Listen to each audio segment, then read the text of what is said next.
In the video for today, I'm going to show you how to set up remote lock for an Android phone, because this is going to help you in case your phone is lost or stolen.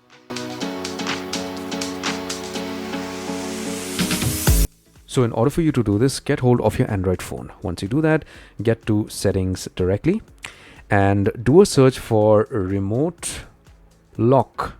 Select that option, remote lock. Once you do that, you get directed to the remote lock settings screen.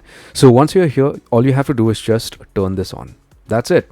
And your phone is going to be set up for remote locking if in case it is misplaced. If somebody steals your phone and runs away, you could immediately remote lock your phone using android.com/lock. So in order for you to use this, if your phone is lost or stolen, all you have to do is get hold of a laptop or another Android device or another phone, get onto Google Chrome or whatever browser and do a search for android.com/lock, and you put in the phone number that was on the device when it was misplaced, and you can lock the device.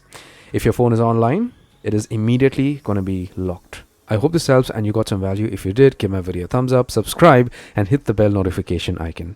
Take care, my friend.